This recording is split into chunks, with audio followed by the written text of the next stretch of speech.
Okay, this is part 3 of my walk-in humidor project that I'm working on. A little dark in here.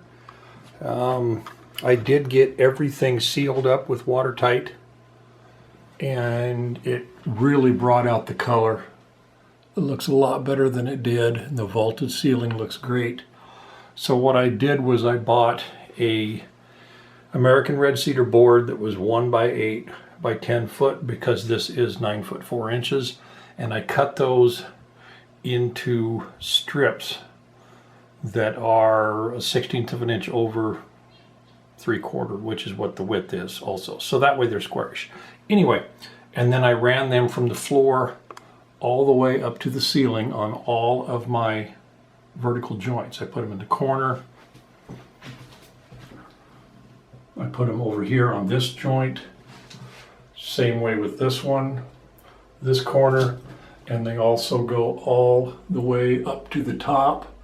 I did hold them up off the floor just far enough so that I can get my 1 by to slip underneath that when I put my cedar on the floor. I also did these front corners from there all the way up to the top, and I did around the door. This little edge here going the whole way, all the way along the door frame, and my vertical joints were a little offset of the door, so that might look a little funny, but I think it's going to be fine. So I do know that there is quite a contrast between the American red cedar and this other lumber, which has been treated, you know, for, like, that was in the last video. So anyway, the next step is to get the flooring and get that stuff put in, and it will go all the way out here out to the edge. I need to vapor barrier that first, and then the next step after that will be that I'm going to start putting my shelving in. Now I'm going to use 1 by 12s on the end walls.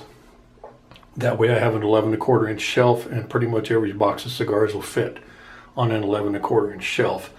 I'm also going to make my shelf brackets out of cedar. I'm not going to use a metal shelf bracket. I don't think they look good. So I'm going to build the shelf brackets out of cedar. I'll have 1 by 12s on this end. I will also have 1 by 12s on this end. That way the larger cigar boxes can be put on the ends. And then what will happen is it will merge into, let me get this thing to focus again. It will merge into a 1 by 8 on this wall, which will go all the way across. Now I'm going to start with 3 shelves. I may end up getting 4. I could just get this thing to focus. There we go. So the ends will be 1 by 12s. They'll merge into a shelf that is 1 by 8 that goes all the way across and then goes back into a 1 by 12.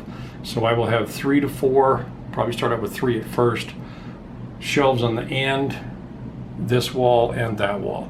The other thing I'm going to have to do is, obviously I'm going to have to buy a humidification system that is designed specifically for walk-in humidors. I have found one online. They don't give them away, so it's a little pricey, but that's what I'm going to do. The other thing is I'm going to take this door off and put a glass door on here so you can see into the walk-in humidor at all times.